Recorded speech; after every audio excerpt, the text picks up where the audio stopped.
On a clear night far from city lights, you can look up and see perhaps 3,000 stars with your naked eye, 3,000 points of light scattered across the darkness. It feels like a lot, it feels vast. But those 3,000 stars represent almost nothing. They are the nearest neighbors in a galaxy containing somewhere between 200 and 400 billion stars. And our galaxy is just one galaxy. There are perhaps 2 trillion galaxies in the observable universe, each containing hundreds of billions of stars. The numbers become so large they lose meaning. They become abstract. But here is what is not abstract. Among all those stars, across all that space, across all that time, we have detected no one. We have heard nothing. We have seen no evidence of anyone else. The universe appears to be full of places where life could exist, yet every direction we look, we find only silence. This silence has a name. It is called the Fermi Paradox, and it is one of the most profound mysteries in science. Not because we do not understand the universe, but because we do not understand why we seem to be alone in it. If this journey interests you, you can subscribe and follow along as we search for the quiet clues the universe leaves behind. The story begins not with telescopes or equations, but with a simple lunch conversation in the summer of 1950, Los Alamos National Laboratory in New Mexico. 4 physicists walking to lunch. Enrico Fermi, one of the architects of the atomic age, walking alongside Emil Konopinski, Edward Teller, and Herbert York. They were discussing something trivial at first. Recent reports of UFO sightings. The conversation was light-hearted, almost dismissive. These were serious men of science, and the idea of flying saucers seemed absurd. But somewhere in that walk, Fermi's mind shifted to a different question, a much larger question. They sat down to eat, and the conversation drifted to other topics. Then suddenly, Fermi asked, "Where is everybody?" The question seemed to come from nowhere. His colleagues understood immediately what he meant. Fermi was not asking about people at the lab. He was asking about extraterrestrial civilizations. If intelligent life is common in the universe, where are they? Why have we not seen them? Why have we not heard from them? The table fell quiet. It was a simple question with no simple answer. Fermi was known for his ability to quickly estimate complex problems. He could look at a question that seemed impossibly broad and narrow it down to something calculable. He began doing the math out loud. "The galaxy is very old," he said, "billions of years old. Even if space travel is slow, even if a civilization could only travel at a tiny fraction of the speed of light, they would have enough time to colonize the entire galaxy many times over. If even one civilization had emerged just a few million years before us and had any inclination to expand, they should be everywhere by now. We should see evidence of them. Structures, signals, something. But we see nothing." His colleagues had no good answer, neither did he. The question lingered. That lunchtime conversation became famous, not because Fermi solved anything, but because he articulated a tension that had been sitting unspoken at the heart of modern astronomy. On one hand, the universe seems ideally suited for life. On the other hand, we appear to be completely alone. Both facts cannot comfortably coexist, and yet they do. This is the Fermi Paradox. To understand why this paradox exists, we need to understand just how much opportunity the universe has had to produce life. Let us start with time. The universe is approximately 13.8 billion years old. Our sun is about 4.6 billion years old. That means the universe existed for more than 9 billion years before our solar system even formed. 9 billion years is an almost incomprehensible amount of time. For context, life on Earth appeared relatively quickly, perhaps within a few 100 million years after the planet cooled enough to have liquid water. Complex life took longer. Multicellular organisms did not appear until about 600 million years ago. Human civilization is only about 10,000 years old. Our technological civilization, the one capable of sending signals into space, is less than 100 years old. On cosmic timescales, we are infants. We have barely begun. But the universe has been around for 9 billion years, longer than our solar system. That is 9 billion years during which other stars were forming, other planets were cooling, other opportunities for life were beginning. If life is a natural outcome of the right conditions, then statistically, we should be latecomers. There should be civilizations out there that are millions, even billions of years more advanced than we are. Civilizations that had time to colonize not just their own solar systems, but vast stretches of the galaxy, and yet we see nothing. Now let us talk about space. Our galaxy, the Milky Way, is enormous. It is roughly 100,000 light years across. It contains between 200 billion and 400 billion stars. Many of those stars are similar to our Sun. Many of those stars have planets. We know this now because of missions like Kepler and TESS, which have identified thousands of exoplanets. Before these discoveries, we could only speculate. We thought planets might be rare. We thought solar systems like ours might be uncommon. But the data has shown the opposite. Planets are everywhere. Nearly every star has at least one planet. Many have multiple planets, and many of those planets are in the so-called habitable zone, the region around a star where temperatures allow liquid water to exist. Liquid water is considered essential for life as we know it. The habitable zone is sometimes called the Goldilocks zone. Not too hot, not too cold, just right. Earth sits comfortably in our Sun's habitable zone, and we now know there are billions of planets in our galaxy alone that also sit in habitable zones around their stars. Billions, not millions. Billions. Each one is a potential site for life. Let us zoom out further. Our galaxy is just one of an estimated 2 trillion galaxies in the observable universe. 2 trillion, each containing hundreds of billions of stars. Each of those stars potentially hosting planets. The numbers become staggering. Even if only a tiny fraction of planets are capable of supporting life, the sheer number of opportunities is mind-boggling. If we assume conservatively that only 1% of stars have planets in the habitable zone, and only 1% of those planets actually develop life, and only 1% of those develop intelligent life, we are still talking about millions of intelligent civilizations in our galaxy alone. Millions. And yet we have detected none. This is where the paradox begins to bite. The universe is not hostile to life. It is filled with the raw materials life needs. Carbon, hydrogen, oxygen, nitrogen. These elements are abundant. They form naturally in stars and are scattered across space when stars die. Water is common. Organic molecules are common. We have found amino acids, the building blocks of proteins, in meteorites and in interstellar clouds. The chemistry of life is not rare. It is universal. The conditions for life are not rare. They are everywhere. And yet, life, especially intelligent life, seems to be extraordinarily rare, or at least extraordinarily quiet. Enrico Fermi understood this tension. He understood that the numbers suggested life should be common, and yet the evidence suggested we are alone.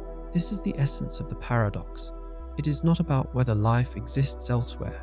It is about the gap between what we expect and what we observe.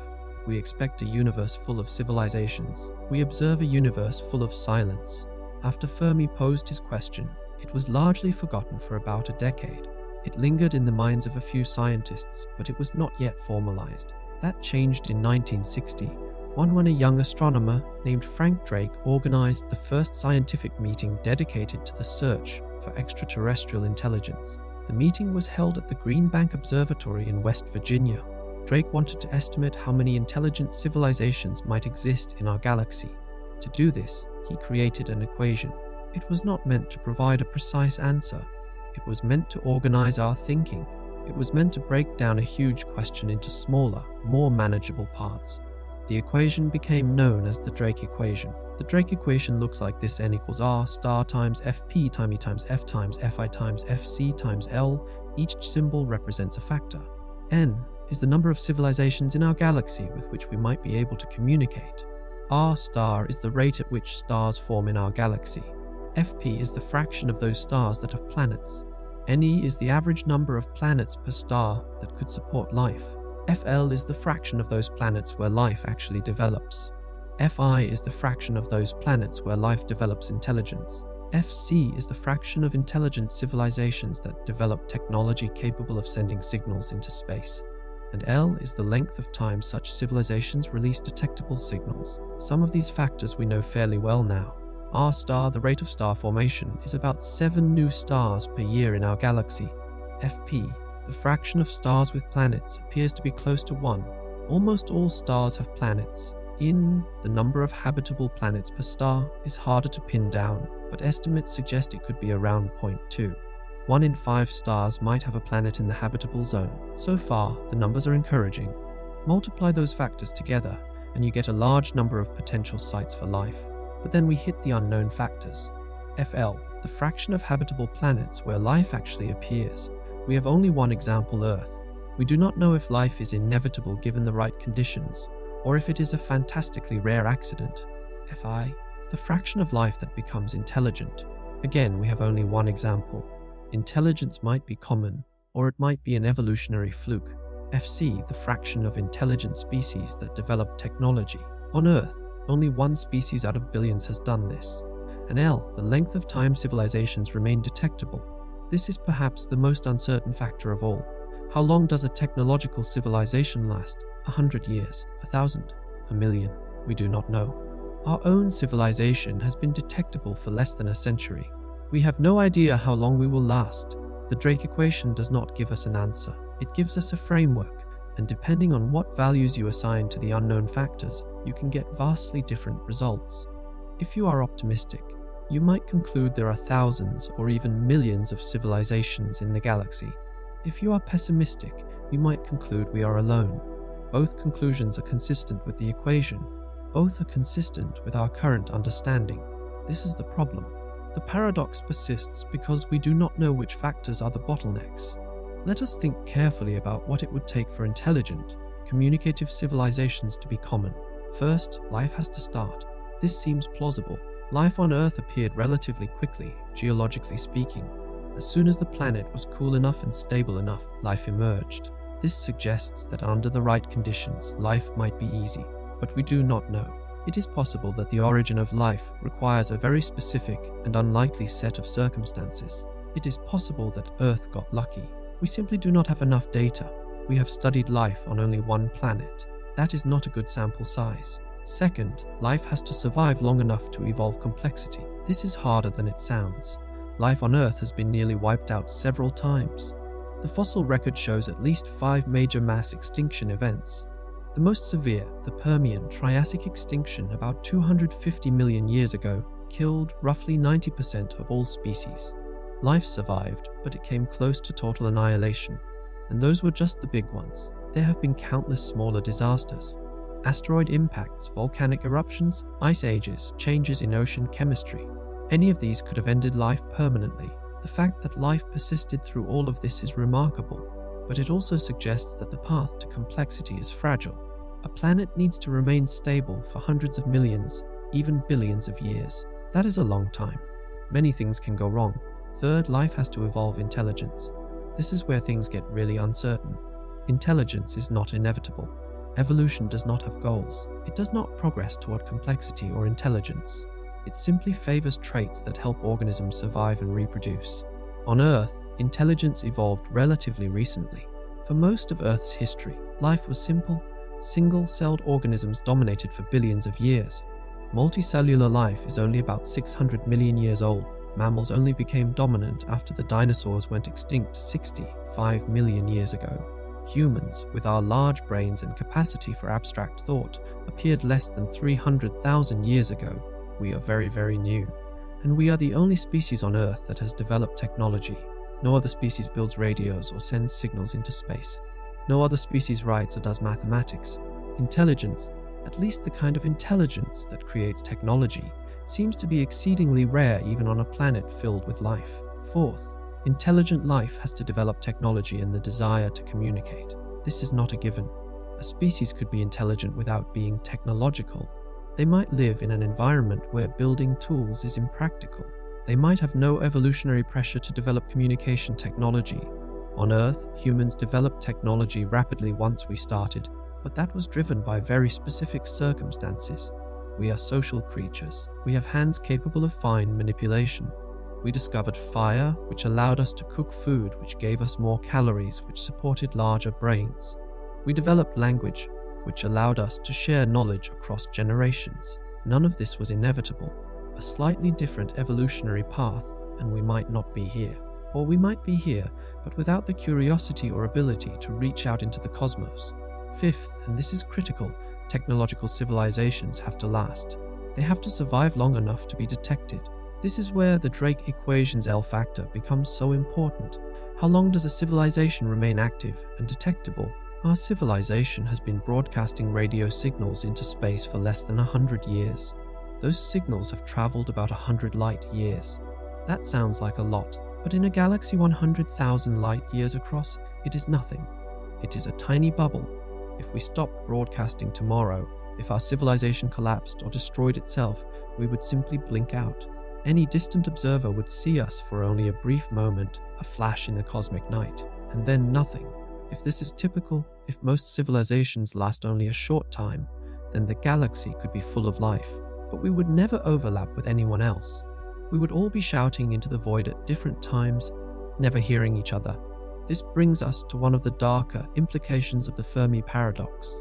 Perhaps the reason we do not see anyone is because technological civilizations do not last.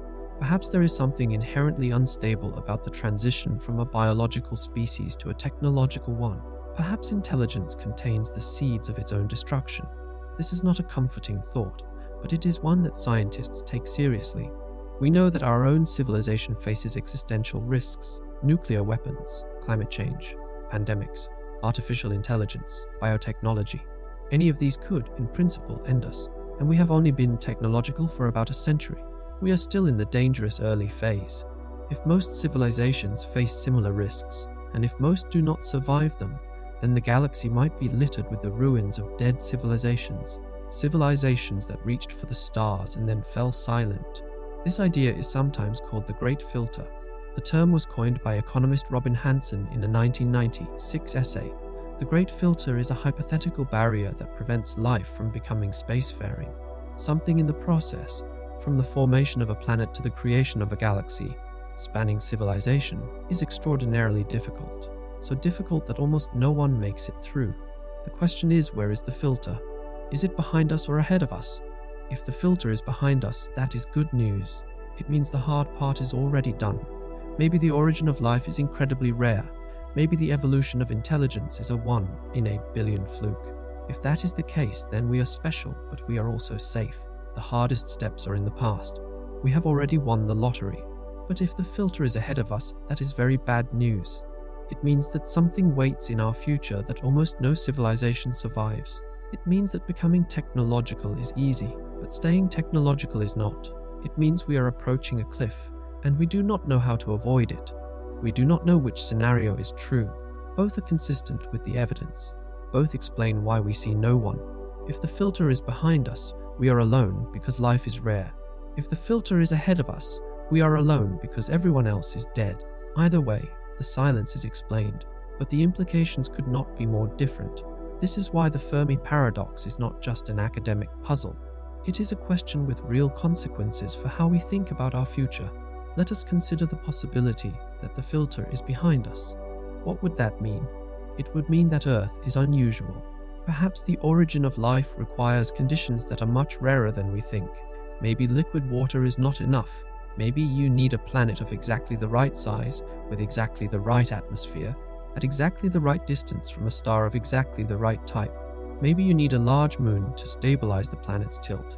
Maybe you need a Jupiter-like planet in the outer solar system to act as a shield, deflecting comets and asteroids that would otherwise bombard the inner planets. Maybe you need plate tectonics to recycle nutrients and regulate temperature. Maybe you need all of these things at once, and maybe they almost never occur together. Earth has all of them. Maybe that is why we are here. Maybe we are the exception, not the rule. Or maybe life is common, but intelligence is rare. Maybe the evolution of complex, multicellular life requires an unlikely sequence of events. On Earth, it took billions of years for single-celled life to become multicellular. For most of Earth's history, the planet was dominated by bacteria and archaea. Multicellular organisms did not appear until about 1.5 billion years ago, and even then, they remained simple for a long time. The Cambrian explosion, when complex life suddenly diversified, happened only about 540 million years ago. Why did it take so long? We do not fully know. It might have required specific environmental changes, like an increase in atmospheric oxygen. It might have required specific evolutionary innovations, like the development of predation. These innovations might be rare. They might depend on chance. If that is the case, then most planets with life might be stuck at the microbial stage forever. They would have life, but not intelligence, not civilizations, not technology. Or maybe intelligence evolves relatively often, but technological civilization does not. Maybe most intelligent species do not develop technology. Maybe they do not need to. Maybe they find other ways to survive. On Earth, Many animals are intelligent: dolphins, elephants, octopuses, crows. They solve problems, they use tools, they communicate. But none of them have built radios. None of them have gone to space. Only humans have done that. And even for humans, it was not inevitable. Our ancestors lived for hundreds of thousands of years without technology. We were hunters and gatherers. We had language and culture, but we did not build cities or invent writing until about 10,000 years ago. We did not develop science until a few hundred years ago. The path from intelligence to technology is not automatic. It requires specific conditions and specific choices. Maybe most intelligent species never make those choices. Maybe they live in harmony with their environment and never feel the need to dominate it. Maybe they do not develop curiosity about the stars. Maybe they are content to remain on their home worlds, never reaching out, never broadcasting signals. If that is the case, then the galaxy could be full of intelligent life, but we would never know because they are all silent. Now let us consider the other possibility, that the filter is ahead of us, that the reason we see no one is because civilizations do not last. This is a darker scenario, but it is one we must take seriously. What could cause technological civilizations to fail? There are many possibilities. The most obvious is self-destruction, nuclear war, environmental collapse, a runaway artificial intelligence, a synthetic pandemic. These are not science fiction scenarios. They are real risks that our civilization faces right now. We have the technology to destroy ourselves, and we have come close to using it. During the Cold War, the world came within minutes of nuclear annihilation on several occasions. The Cuban Missile Crisis in 1962, the false alarm incident in 1983, when a Soviet early warning system mistakenly detected incoming missiles. We survived those moments, but only barely, and the risks have not gone away. They have only multiplied. We now face climate change, which could make large parts of the planet uninhabitable. We face the possibility of engineered pathogens, diseases created intentionally or accidentally that could spread globally. We face the rapid development of artificial intelligence, which could, if not carefully managed, act in ways we do not intend or cannot control. We face social and political instability as technology disrupts economies and concentrations of power. Any of these could, in principle, end our civilization. And if they can end ours, they could end any civilization. Maybe this is the filter. Maybe every technological species reaches a point where it gains the power to destroy itself, and most do not survive that transition. Maybe the galaxy is full of civilizations that built nuclear weapons and used them. Civilizations that altered their climates and could not adapt. Civilizations that created machines smarter than themselves and lost control. If this is true, then the Fermi Paradox has a simple answer: everyone is dead. They all destroyed themselves before they could spread to the stars, and we are next. This is a grim thought, but it is not necessarily hopeless. If the filter is ahead of us, then at least we know what we are facing. We know the dangers. We can try to avoid them. We can choose not to destroy ourselves. We can build institutions and safeguards. We can develop wisdom alongside technology. It is possible, but it is not guaranteed. And the silence of the universe suggests that it is very, very hard. There is another possibility. Maybe the filter is not about self-destruction. Maybe it is about the difficulty of space travel. Maybe the reason we see no one is because interstellar travel is simply too hard. The distances between stars are enormous. Even traveling at a significant fraction of the speed of light, it would take decades or centuries to reach the nearest stars. And we are nowhere near that capability. Our fastest spacecraft, Voyager 1, is moving at about 17 kilometers per second. At that speed, it would take more than 70,000 years to reach the nearest star. We could build faster ships, in theory. We could use nuclear propulsion or fusion or even antimatter. But even with those technologies, interstellar travel would be incredibly difficult and expensive. You would need to carry enough fuel for the journey. You would need to protect the crew from radiation. You would need to sustain them for decades or centuries. You would need to ensure the ship does not break down. And even if you solved all those problems, you would still face the question, why bother? What is the point of traveling to another star? There is nothing there that you cannot find closer to home. Asteroids contain metals and water. The outer planets have resources. You do not need to leave the solar system to survive. You do not need to colonize other stars. Maybe most civilizations realize this. Maybe they stay home. This idea challenges one of our fundamental assumptions about intelligent life. We assume that advanced civilizations will want to expand. We assume they will have a drive to explore, to colonize, to spread across the galaxy. This assumption comes from our own history. Humans have always explored. We spread out of Africa and populated the entire planet. We crossed oceans, climbed mountains, traveled to the poles. We went to the moon. We sent probes to the outer planets. We have a deep, almost instinctual drive to explore, but maybe that drive is not universal. Maybe other intelligent species do not feel it. Maybe they are content to stay on their home worlds. Maybe they build virtual realities and live in simulated universes, finding fulfillment without ever leaving their planet.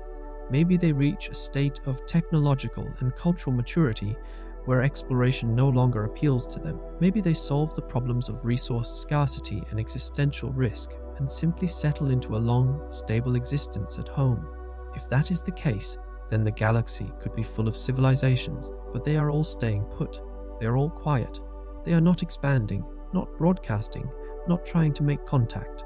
They are just living their lives, uninterested in us or anyone else. This brings us to another class of explanations for the Fermi Paradox. Maybe they are out there, but we have not detected them yet. Maybe they are communicating, but we are not listening in the right way. We have been searching for extraterrestrial signals for about 60 years. That sounds like a long time, but cosmically speaking, it is an instant. We have only searched a tiny fraction of the sky, at a tiny fraction of possible frequencies for a tiny fraction of time. Radio waves travel at the speed of light. If a civilization 1,000 light years away started broadcasting today, we would not hear them for 1,000 years. And if they started broadcasting 1,000 years ago, the signal is only just now reaching us. We might simply be listening at the wrong time, or we might be listening in the wrong way. We assume that advanced civilizations would use radio waves because that is what we use. But maybe radio is primitive. Maybe advanced civilizations use something else. Lasers, neutrinos, gravitational waves, or some form of communication we have not even discovered yet.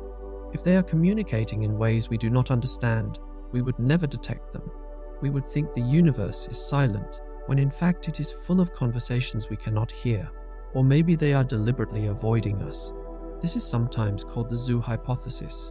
The idea is that advanced civilizations know we are here, but they are intentionally not making contact.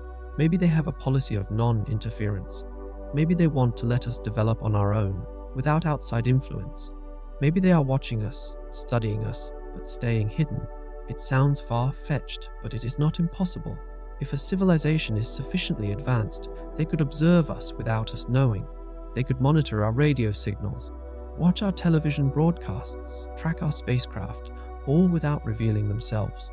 Maybe they are waiting for us to reach a certain level of development before they make contact.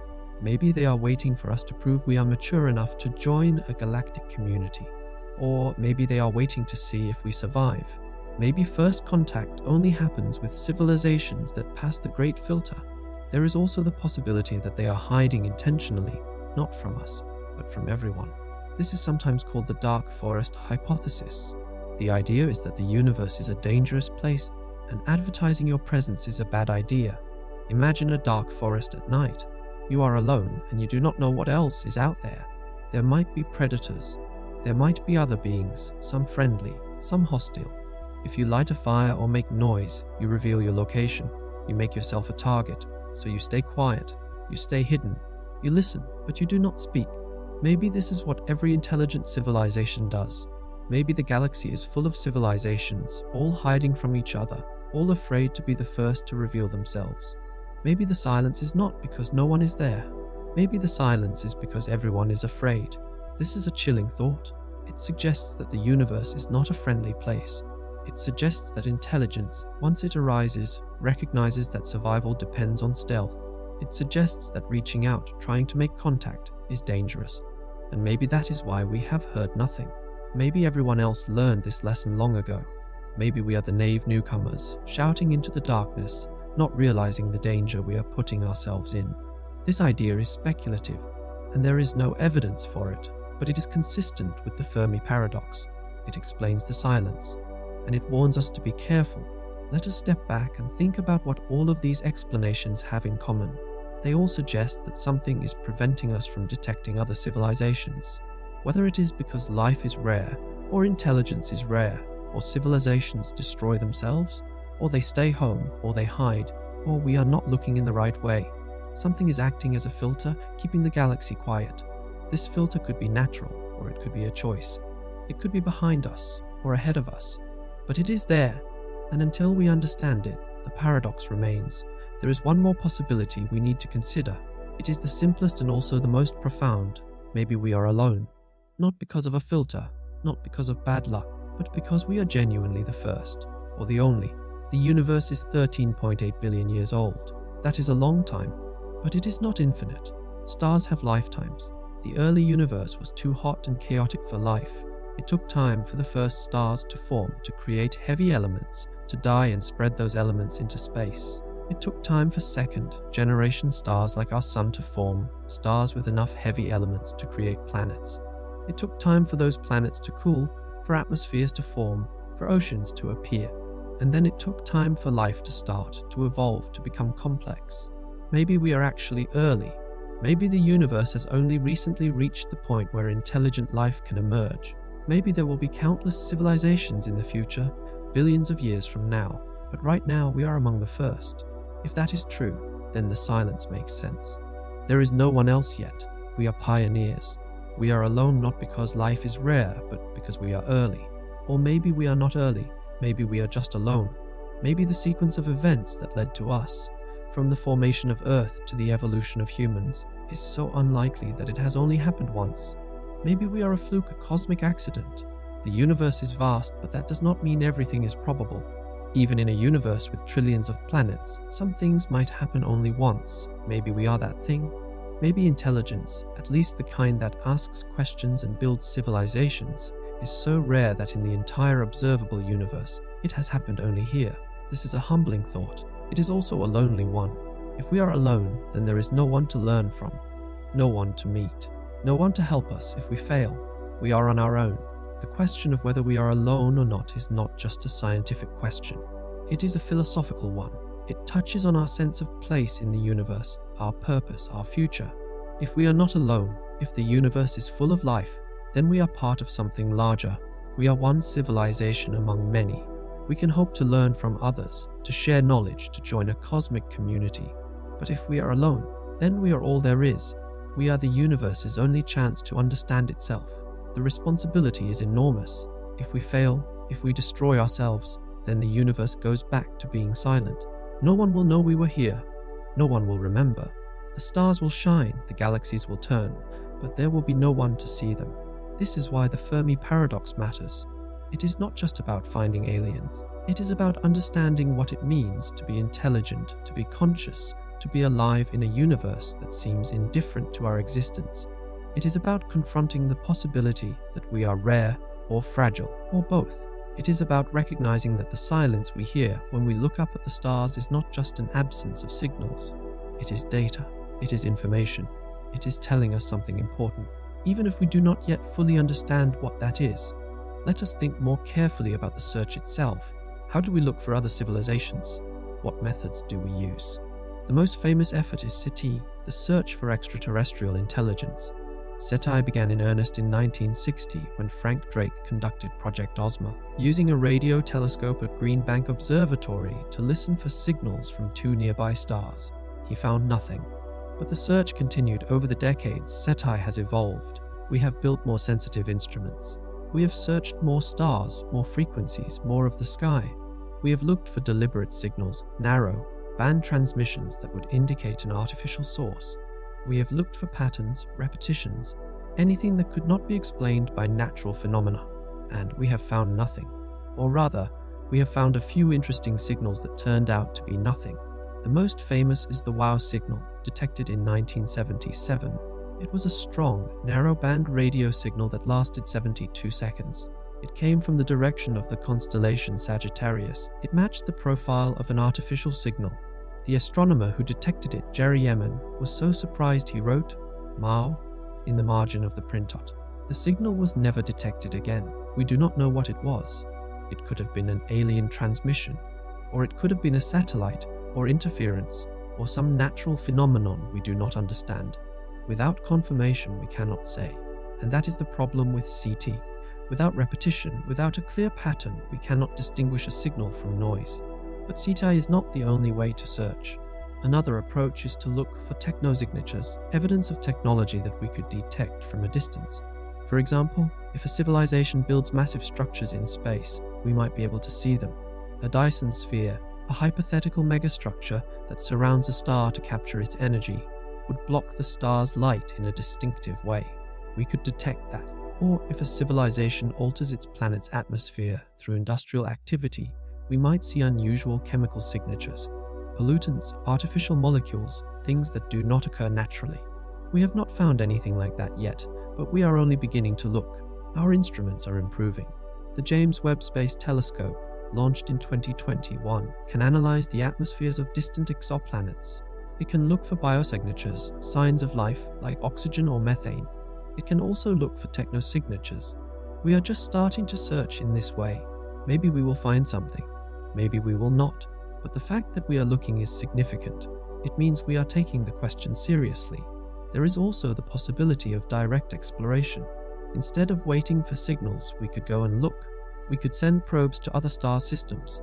This is much harder than radio searches, but it is not impossible. A sufficiently advanced probe, traveling at a significant fraction of the speed of light, could reach the nearest stars within a few decades. It could send back data. It could look for signs of life or technology. We do not have the capability to build such probes yet, but we are working on it. The Breakthrough Starshot initiative, announced in 2016, aims to develop tiny, lightweight probes that could be accelerated to 20% of the speed of light using powerful lasers. At that speed, they could reach Alpha Centauri, the nearest star system, in about 20 years. It is an ambitious project, and there are many technical challenges, but it shows that interstellar exploration is not just science fiction. It is something we could actually do, given enough time and resources. But even if we send probes, even if we search the skies, we are still faced with the fundamental problem: the universe is very, very large, and we are very, very small. Our searches so far have covered only a tiny fraction of the possibilities. We have listened to a few thousand stars out of hundreds of billions. We have analyzed the atmospheres of a few dozen exoplanets out of billions. We have searched for a few decades out of billions of years. It is like dipping a cup into the ocean and concluding there are no fish because you did not catch any. The absence of evidence is not evidence of absence, not yet. We need to search longer, deeper, more thoroughly, and even then, we might not find anything.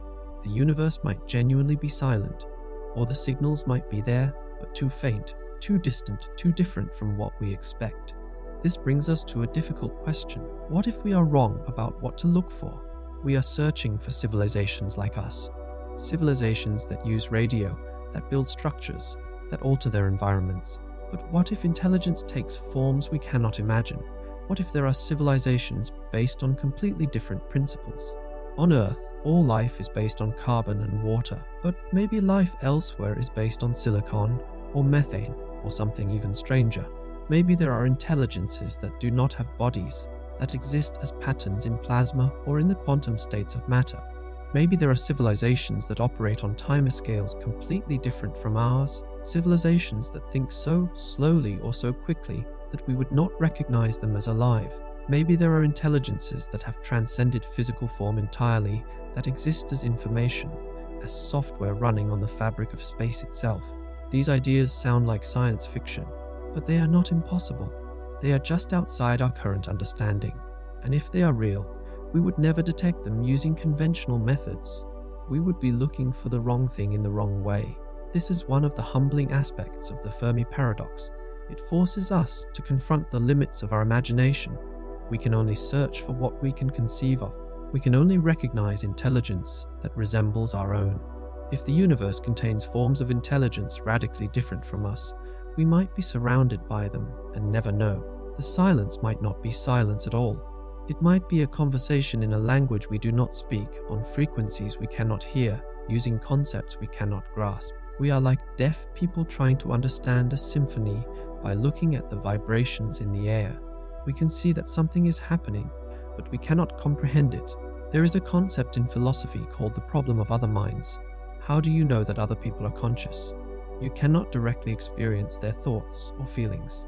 You can only infer consciousness from behavior. You assume that other people are like you, that they have inner experiences, because they act in ways that suggest they do. But you cannot prove it. The Fermi Paradox is similar. We are looking for other minds in the universe, but we can only recognize them if they behave in ways we understand. If they communicate using methods we know, if they build things we can detect, if they think in ways that produce observable effects. But if they are too different, if their behavior does not match our expectations, we might never recognize them. The universe could be full of minds, and we would think it is empty. This is not an argument for giving up the search. It is an argument for humility. We should keep looking, but we should also accept that we might not find what we expect. We should be open to surprises. We should be willing to revise our assumptions. The universe has a way of being stranger than we imagine. Let us turn now to a different aspect of the paradox, the question of motivation. Why would a civilization choose to communicate? We assume that advanced civilizations would want to make contact, but why? What would be the benefit? Communication across interstellar distances is slow. Even at the speed of light, a message to the nearest star would take more than 4 years to arrive, and another 4 years for a reply. A conversation would take decades. What could you possibly talk about on such timescales? You could share scientific knowledge, cultural information, warnings about dangers. But would it be worth the effort? And would it be safe? Broadcasting your existence to the universe is a risky move. You do not know who might be listening. You do not know how they might respond. They could be friendly, or they could be hostile. They could ignore you, or they could decide you are a threat. If you do not know the answer, the safest choice is to stay quiet, to listen, but not to speak. This is one reason why some scientists think we should not be broadcasting signals ourselves. Stephen Hawking famously warned against this. He said that trying to contact aliens might be dangerous. If a more advanced civilization discovers us, they might not have our best interests at heart. History shows that when a technologically advanced civilization encounters a less advanced one, it often does not end well for the latter. Think of European colonization of the Americas. The indigenous people were exploited, enslaved, killed by disease, not because the Europeans were uniquely evil, but because they had superior technology and no compunction about using it. If the same dynamic applies on a cosmic scale, then we should be very careful about revealing ourselves. We should assume that any civilization capable of traveling to Earth is far more advanced than we are, and we should assume that their interests might not align with ours. Maybe the best strategy is to stay hidden, to observe quietly, to learn as much as we can without making ourselves a target. Maybe that is what everyone else is doing. Maybe that is why the galaxy is silent. But there is a counter-argument. If everyone stays silent, then no one ever makes contact. If every civilization hides, then the galaxy remains a collection of isolated worlds, each thinking they are alone. There is no sharing of knowledge, no collaboration, no community. That seems like a terrible waste. If intelligent life is rare, then every civilization that arises is precious. We should be trying to find each other, to help each other, to learn from each other. The risks might be real, but so are the rewards. Contact with another civilization could transform our understanding of the universe. It could teach us new science, new philosophy, new ways of thinking. It could help us solve problems we cannot solve alone. It could give us hope that we are not alone, that intelligence is not a doomed experiment. These are powerful reasons to keep searching, to keep reaching out, even if the risks are real. There is also the question of timescales. Even if civilizations want to communicate, they might not last long enough for us to hear them. Imagine a civilization that becomes technological, broadcasts radio signals for 1,000 years, and then either destroys itself or evolves beyond the need for radio. That civilization would be detectable for only a brief window. If we are not listening during that window, we miss them. And the galaxy is so large, and there are so many stars, that the chances of our windows overlapping are small. We might be shouting, and they might have been shouting, but at different times. Ships passing in the night, never seeing each other. This temporal mismatch is one of the most underappreciated aspects of the Fermi Paradox. Space is vast, but so is time. The universe is nearly 14 billion years old. Our civilization has been technological for about a century. That is a blink. If another civilization had its technological phase 1,000,000 years ago, we would never overlap. They would be long gone, or transformed into something unrecognizable by the time we arrive. We might find their ruins, their relics, evidence that they once existed, but we would not hear their signals. We would not meet them. The galaxy could be full of dead civilizations or post-technological civilizations, and we would think it is empty because we are looking for active, broadcasting civilizations. We are looking for civilizations like ours at our stage of development, but that stage might be very brief, and if it is, then the chances of finding anyone are very low. Let us think about what happens to civilizations over time. We have existed as a technological species for about 100 years. What will we be like in 1,000 years, in 1,000,000 years? We have no idea. 1,000 years ago, humans did not have science. We did not understand the cosmos. We thought the Earth was the center of the universe. We had no idea that there were galaxies, or that space was vast, or that we live on a small planet orbiting an ordinary star. 1,000 years from now, our descendants, if we survive, will know things we cannot imagine. They will have technologies we cannot conceive of. They might have spread beyond Earth, colonizing other planets, other solar systems, or they might have stayed home, living in vast simulated realities, their minds uploaded into machines or merged with artificial intelligence. Or they might have evolved biologically, using genetic engineering to transform themselves into something no longer recognizably human. We do not know, but whatever they become, they will be different from us, radically different, and if that transformation happens to us, it has probably happened to others. Any civilization we encounter, if we encounter any, will not be at our level. They will either be far behind us, still struggling with basic survival, or far ahead of us, transformed into something we do not understand. The chances of meeting someone at exactly our stage of development are astronomically low, and that makes contact even less likely. Here is another uncomfortable possibility. Maybe advanced civilizations lose interest in the physical universe. Maybe once you solve the problems of survival, once you have enough energy and resources, you turn inward. You build virtual worlds that are more interesting than the real one. You explore inner space instead of outer space. Why bother traveling to distant stars when you can create entire universes inside a computer? Why search for other civilizations when you can simulate millions of them? If this is what happens, then advanced civilizations would effectively disappear. They would still exist, but they would not be exploring, not expanding, not communicating. They would be absorbed in their own internal realities, oblivious to the rest of the universe. From the outside, they would look like they had vanished. The galaxy would appear empty, not because there is no one there, but because everyone is too busy with their own virtual worlds to notice anything else. This idea is speculative, but it is not absurd. We already see hints of it in our own society. People spend hours in video games, in social media, in virtual experiences.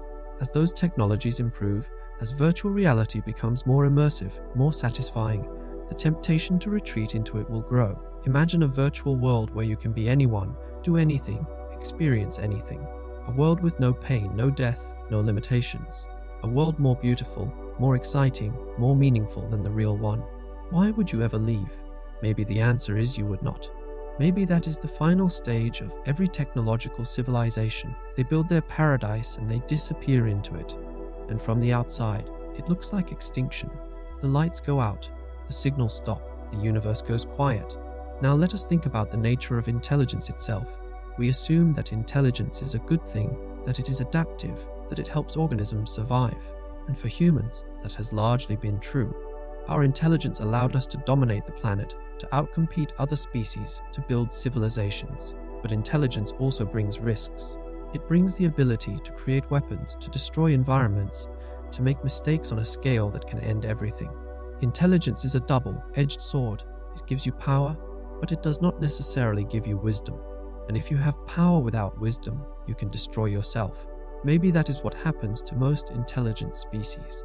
They reach a certain level of technological capability, and then they self-destruct. Not because they are evil, but because they are not wise enough to handle the power they have created. On Earth, we developed nuclear weapons within a few decades of discovering nuclear fission. We came very close to using them in a global war. We still have enough nuclear weapons to destroy civilization many times over. We have only avoided disaster so far through a combination of luck, deterrence, and a few individuals making the right choices at critical moments. But we are not safe. The weapons are still there. The tensions are still there, and nuclear weapons are just one example. We are now developing artificial intelligence that could, in principle, become more intelligent than we are. We are editing genes, creating new organisms, altering the fundamental code of life. We are changing the climate of our planet on a scale that could make it uninhabitable. We have tremendous power, but we are not demonstrating wisdom commensurate with that power. Maybe this is typical. Maybe every intelligent species reaches this point, and most do not make it through. Maybe intelligence is an evolutionary dead end. It looks like an advantage at first, but in the long run, it leads to self-destruction. If that is true, it would explain the Fermi Paradox. The galaxy is silent because intelligence is unstable. It arises, it briefly flourishes, and then it destroys itself. We are in the middle of that process right now. We do not know yet whether we will make it through. The silence of the universe suggests that most do not, but maybe we are being too pessimistic. Maybe intelligence is not inherently self-destructive. Maybe the problem is not intelligence itself, but the transition period. The period when you have enough technology to destroy yourself, but not enough wisdom to avoid it. Maybe most civilizations eventually figure it out. They develop safeguards. They build institutions that prevent the worst outcomes. They learn to manage their power responsibly, and then they survive. They thrive. They spread across their solar system, maybe even across the galaxy, but they do it slowly, carefully, quietly. They do not broadcast. They do not draw attention to themselves. They focus on survival, on long-term stability. And from the outside, they are invisible. The galaxy could be full of such civilizations, all quietly going about their business, all having learned the hard lesson that survival depends on caution. If that is the case, then the Fermi Paradox has a simple answer: everyone is there, but they have all chosen silence. This brings us back to the dark forest hypothesis, the idea that the universe is dangerous and silence is a survival strategy. It is a paranoid idea, but it might be the correct one. Imagine you are a young civilization just beginning to explore the cosmos. You do not know what else is out there. You do not know if other civilizations are friendly or hostile. You do not know if someone might see you as a threat and decide to eliminate you before you become powerful. The safest strategy, the one that maximizes your chances of survival, is to stay hidden. Do not broadcast. Do not make yourself visible. Observe, but do not interact. Wait until you are strong enough to defend yourself before revealing your existence. And maybe most civilizations follow this strategy. Maybe by the time they are ready to reveal themselves, they are so advanced that we cannot detect them. Or maybe they never reveal themselves at all. Maybe the universe is a dark forest and every civilization is hiding, waiting, watching. This is a bleak vision. It suggests that the universe is not a place of cooperation and mutual discovery, but a place of fear and isolation. It suggests that intelligence, rather than bringing beings together, drives them apart. It is the opposite of the hopeful vision that inspired SETI and the search for extraterrestrial life. But we cannot dismiss it just because it is unpleasant. We have to consider the possibility that the universe operates on principles we do not like, that survival requires strategies we find disturbing. If the dark forest hypothesis is correct, then our attempts to contact other civilizations are not just futile, they are dangerous. We are making ourselves visible in a universe where visibility might be a death sentence. But there is another way to think about this. Maybe the silence is a test. Maybe advanced civilizations are out there, watching us, waiting to see what we do, waiting to see if we destroy ourselves or if we survive, waiting to see if we are mature enough, wise enough to join a larger community. And maybe they will only reveal themselves when we pass that test. Maybe first contact is not something we find by searching. Maybe it is something we earn by surviving, by showing that we can handle the power we have, by proving that we are not a threat to ourselves or to others. If that is the case, then the Fermi Paradox is not a mystery to be solved. It is a challenge to be met. The silence is not the absence of others. It is their judgment of us, and the only way to break the silence is to become worthy of contact. This is speculation, of course. We have no evidence that anyone is watching us, no evidence that there is a test, but it is a way of thinking about the paradox that gives it meaning. It transforms the question from "where is everyone?" to "what do we need to become?" It shifts the focus from searching the skies to improving ourselves. And maybe that is the real lesson of the Fermi Paradox. Maybe the silence is telling us that the universe does not care about us, that we are on our own, and that our survival depends entirely on our own choices. Maybe the paradox is not a question for astronomers to answer with telescopes and equations. Maybe it is a question for all of us to answer with our actions. Let us consider what it would mean if we found evidence of another civilization. How would it change us? The discovery would be one of the most significant events in human history. It would prove that life is not unique to Earth, that intelligence can arise elsewhere, that we are not alone. It would transform our understanding of biology, of evolution, of our place in the cosmos. It would raise profound philosophical and religious questions. Are they like us? Do they have cultures, art, music? Do they have wars, conflicts, suffering? Do they have concepts of good and evil? Do they believe in God or gods? Do they have a sense of meaning and purpose?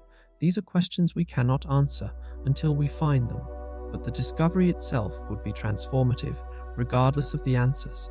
It would also raise practical questions. How do we respond? Do we try to communicate? What do we say? Who gets to decide? These are not trivial questions.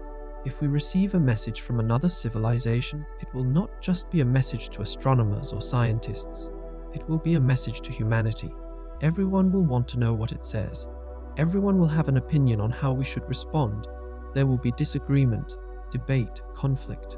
Some people will see it as an opportunity, others as a threat. Some will want to reach out, others will want to hide. The discovery of extraterrestrial intelligence would force us to confront questions we have been avoiding. Questions about who we are, what we value, what kind of species we want to be. And what if the message is a warning? What if another civilization tells us that the universe is dangerous, that we should stay quiet, that we are at risk? How would we respond to that? Would we listen? Would we change our behavior? Or would we ignore the warning and continue as we are? These are not hypothetical questions. If we ever receive a message, we will have to answer them. But we also need to consider the opposite scenario. What if we never find anyone? What if we search for centuries, for millennia, and the universe remains silent? What would that mean? It would mean that we are either alone, or that everyone else is hiding, or that we are looking in the wrong way. It would not give us a definitive answer, but it would shift the probabilities. The longer we search without finding anything, the more likely it becomes that intelligence is very rare. And if intelligence is rare, then we are precious. We are the universe's only chance, or one of very few chances, to understand itself. That is a heavy responsibility. It means that our survival matters, not just to us, but to the cosmos. If we destroy ourselves, we are not just ending our own story. We are ending the universe's story. We are silencing the only voice that asks questions, the only mind that wonders, the only consciousness that cares. This is why the Fermi Paradox is not just about finding aliens. It is about understanding what it means to be intelligent, to be alive, to be aware. It is about recognizing that we are part of something much larger than ourselves, even if we are alone in it. The paradox forces us to think deeply about our place in the universe, about our future, about our responsibilities. It is a mirror that reflects our hopes and our fears. And the silence we hear when we look up at the stars is not an empty silence. It is a silence full of meaning, full of questions, full of possibilities. So where does that leave us? We have explored the paradox from many angles. We have considered the possibility that life is rare, that intelligence is rare, that civilizations destroy themselves, that they stay home, that they hide, that we are looking in the wrong way. We have considered the great filter, the Drake equation, the zoo hypothesis, the dark forest. We have thought about time, about space, about the nature of intelligence and communication, and we still do not have a definitive answer. The Fermi paradox remains a paradox, but maybe that is okay. Maybe the paradox is not something to be solved, but something to be lived with. Maybe the silence is not a problem to be fixed, but a fact to be accepted. The universe is vast and old, and mostly empty. We are a small, young, fragile species on a small planet orbiting an ordinary star in an ordinary galaxy. We have been searching for others for a few decades out of billions of years. We have looked at a few thousand stars out of hundreds of billions. We have barely begun, and yet we expect answers. We expect to find someone. We expect the universe to be teeming with life, with intelligence, with civilizations. But the universe does not owe us that. The universe does not owe us anything. It simply is. And we are part of it, whether we are alone or not. The Fermi paradox teaches us humility. It teaches us that the universe is stranger and more complex than we imagine. It teaches us that our assumptions might be wrong, that our expectations might be naive. It teaches us that silence is data, that absence is information, that not finding something is itself a finding. And it teaches us that the search is valuable even if we never find what we are looking for, because the search makes us think. It makes us question. It makes us look outward instead of inward. It reminds us that there are mysteries beyond our everyday concerns, questions that matter on a cosmic scale. The paradox also teaches us about ourselves. It forces us to confront our own fragility, our own mortality, our own potential for self-destruction. It asks whether we will survive, whether we will thrive, whether we will become the kind of civilization that could be detected by someone else. It asks whether we are an accident or a pattern, a fluke or a trend. It asks what we are willing to do to survive, what we are willing to sacrifice, what we are willing to risk. These are not questions with easy answers, but they are questions worth asking. And the paradox teaches us about time. It teaches us that the universe operates on scales we cannot fully grasp. 1,000,000 years is nothing to the cosmos. 1,000,000,000 years is routine. We think in days and years. We struggle to plan for decades. The idea of thinking in millions of years is almost incomprehensible to us. But the universe does not care about our limitations. It moves at its own pace. Civilizations rise and fall. Stars are born and die. Galaxies collide and merge. And through it all, the universe continues indifferent to our presence or absence. The Fermi Paradox reminds us of that indifference. It reminds us that we are not the center of anything. We are participants, not the main event. But here is the thing: even if we are not the center, we still matter, at least to ourselves. We are the only ones we know who can ask these questions, who can search for answers, who can wonder about the universe and our place in it. That gives us a kind of importance, even if it is only self-importance. We are the universe's way of knowing itself, at least in this small corner of space and time. And that is something. That is meaningful. Even if we are alone, even if we are temporary, even if we are insignificant on a cosmic scale, we are still here. We are still thinking, still searching, still asking questions. And that matters. The Fermi Paradox is ultimately about meaning. It is about whether the universe has purpose, whether intelligence has value, whether our existence means anything. And the answer, as unsatisfying as it might be, is that we do not know. The universe has not told us. Maybe it never will. Maybe the silence is all we will ever get. But we can still choose to act as if our existence matters. We can still choose to search, to explore, to survive. We can still choose to treat the universe as a place worth understanding, even if it does not understand us back. That is not faith. That is not hope. That is just a choice to keep going, to keep asking, to keep looking up at the stars and wondering. So we continue to search. We build better telescopes. We analyze more exoplanets. We listen for signals. We send probes. We keep asking the question, where is everyone? And maybe one day we will get an answer. Maybe we will detect a signal, or find ruins on a distant world, or make contact with another civilization. That would be extraordinary. It would change everything. But even if we never find anyone, even if the silence persists, the search is still worth it, because the search is what makes us human. The curiosity, the wonder, the refusal to accept ignorance, that is who we are. And the Fermi Paradox is a reflection of that. It is a question that defines us. In the end, the Fermi Paradox is not a failure of science. It is not a failure of imagination.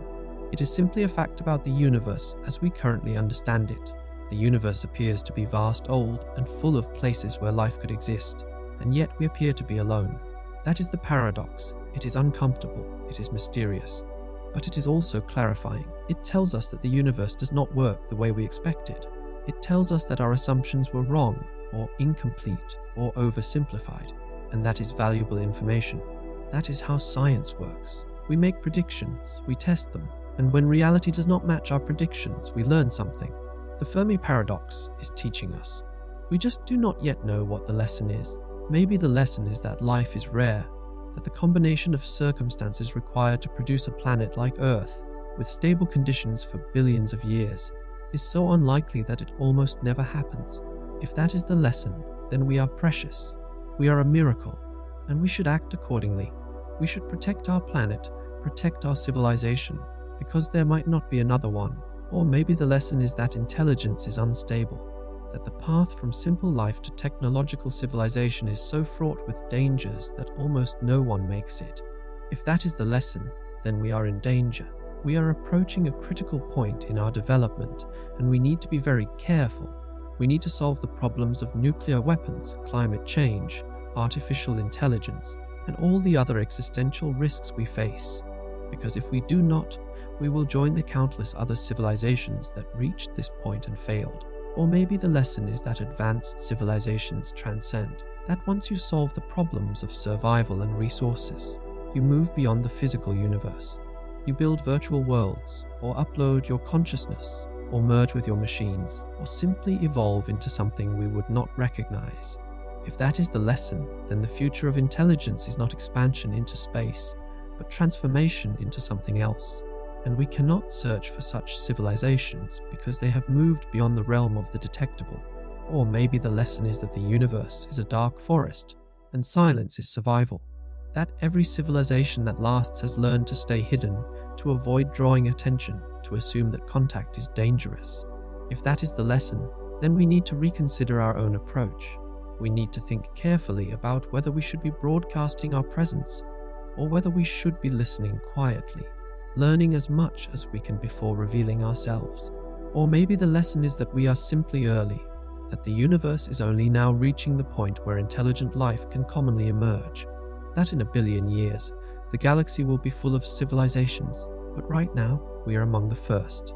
If that is the lesson, then we have a unique opportunity. We could be the precursors, the ones who spread out first, the ones who shape the future of the galaxy. But we also have a unique responsibility. We need to survive long enough to play that role. Or maybe the lesson is that we are alone, that the sequence of events that led to us is so improbable, so dependent on specific chance occurrences, that it has only happened once in the observable universe. If that is the lesson, then we are it. We are the only ones.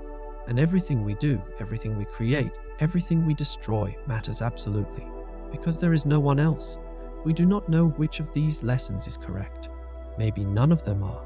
Maybe the truth is something we have not thought of yet, something outside our current framework of understanding. The universe has surprised us before. It will surprise us again. The Fermi Paradox is a reminder of that. A reminder that we do not have all the answers, that the cosmos is deeper and stranger than we know. And that is okay. That is part of the adventure. The silence is not a verdict. It is not a condemnation. It is just silence. It is the sound of a universe that is vast, ancient, and mostly empty. It is the sound of space between stars, the sound of time between events, the sound of possibility waiting to be realized. We listen to that silence and we wonder. We search and we hope. We send our signals into the void, knowing they might never be heard, but sending them anyway. Because that is what intelligent beings do. We reach out, we communicate, we try to connect, and maybe, just maybe, someone out there is doing the same thing. Maybe there is another civilization, on another planet, orbiting another star, looking up at their night sky and wondering if they are alone. Maybe they have built their own telescopes, their own radio dishes. Maybe they are listening, just like we are. Maybe they have their own version of the Fermi Paradox, their own questions about silence and solitude. Maybe they are reaching out, just as we are, hoping for an answer that has not yet come. Maybe our signals will cross someday. Maybe not in our lifetimes, maybe not in 1,000 lifetimes, but someday. Maybe the universe is not empty. Maybe it is just waiting for the right moment, the right connection, the right question. Or maybe we are alone, and there is no one else. Maybe the universe is ours to explore, ours to understand, ours to shape. That is a lonely thought, but it is also an empowering one. If we are alone, then we are all there is. We are the custodians of intelligence, the keepers of consciousness, the only voice asking questions in a cosmos that does not care. That gives us purpose. That gives us meaning. Not because someone granted it to us, but because we created it ourselves. We chose to matter. We chose to search. We chose to wonder. And that choice in itself is an answer to the paradox. The Fermi Paradox asks, where is everyone? And the answer might be right here, right now. We are here. We are the ones. We are the civilization that arose, that survived, that looks up at the stars and asks questions. Maybe we are not alone and someday we will find others. Or maybe we are alone and we will always be alone. Either way, we are here. And that is enough. That is more than enough. That is everything. The universe is silent. But we are not. We are loud. We are curious. We are determined. We send signals, we build telescopes, we launch probes, we search, and we will keep searching, because that is what we do. That is who we are. We are the species that asks why. We are the species that refuses to accept silence as an answer. We are the species that looks at an empty sky and sees not emptiness, but possibility. We are the species that confronts the Fermi Paradox not with despair, but with determination. The Fermi Paradox is not a problem to be solved. It is a mirror to look into. It reflects our fears and our hopes, our ignorance and our curiosity, our fragility and our ambition. It shows us a universe that is vast and ancient and mostly silent. It shows us ourselves, small and young and alone. But it also shows us something else. It shows us that we are still here, still asking, still searching, still refusing to give up, and that in the end is the answer.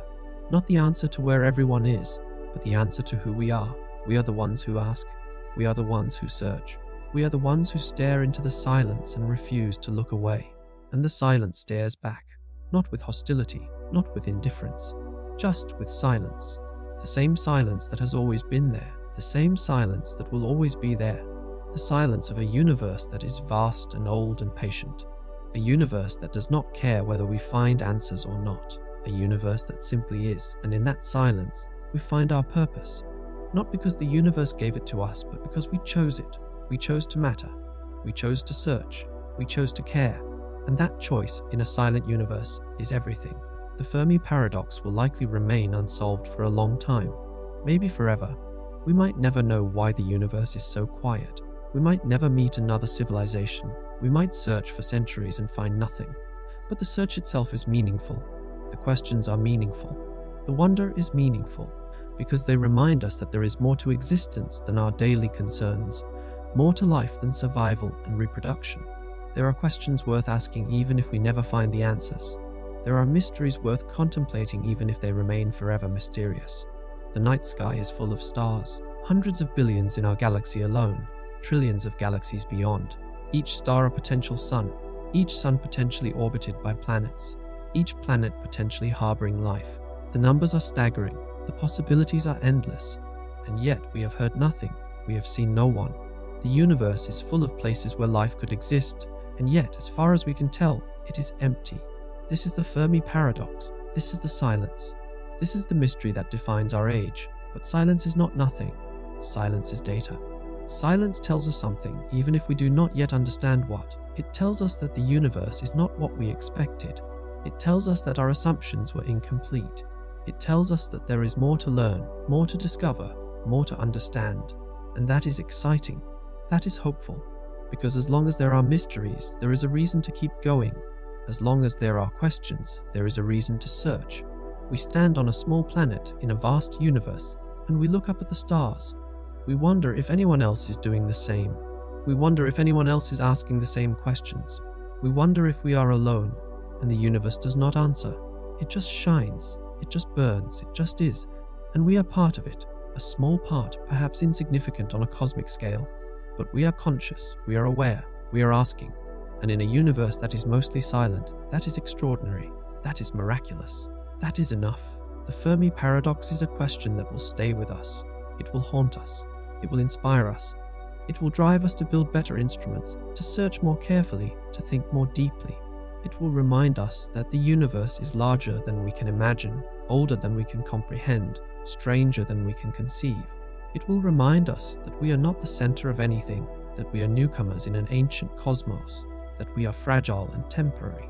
But it will also remind us that we are here, that we matter, at least to ourselves, that our questions have value even if they go unanswered, that our curiosity is a light in the darkness, a signal in the silence, and maybe, just maybe, that is the real answer to the Fermi Paradox. Not where everyone else is, but what it means that we are here, what it means that we ask, what it means that we care. In a universe that is vast and ancient and silent, consciousness is a rare and precious thing. Intelligence is a fragile flame, and the fact that we exist at all, the fact that we can look up at the stars and wonder, is itself a kind of answer. Not the answer we were looking for, not the answer we wanted, but an answer nonetheless. We are here, we are aware, we are searching, and the universe, in its infinite silence, offers no comment. It simply waits. It waits for us to find others, or to accept that we are alone. It waits for us to survive or to fail. It waits for us to grow wise or to destroy ourselves. It offers no guidance, no reassurance, no guarantees. It is simply there, vast and cold and indifferent. And we, small and warm and caring, stand at the edge of that vastness and try to understand. We try to find meaning. We try to connect. The Fermi Paradox is the sound of that attempt. It is the echo of a question asked into a void that does not answer. It is the silence that follows when we reach out and no one reaches back. But it is also the determination to keep asking, to keep reaching, to keep searching. Because that is what it means to be intelligent. That is what it means to be human. We do not accept silence. We do not accept mystery. We push, we probe, we question. And even if the universe never answers, even if we remain forever alone, that effort is not wasted. That effort is what makes us who we are. That effort is our answer to the silence. The stars shine on, the universe expands, time moves forward, and somewhere on a small blue planet orbiting an ordinary star, a species looks up and wonders, where is everyone? Why are we alone? What does it mean? And the universe, as always, says nothing. It just is. And we, in our small way, are part of that. We are part of the mystery. We are part of the silence. We are part of the question. And maybe, in the end, that is all we can be. Not the answer. Just the question. Just the search. Just the wonder. And maybe that is enough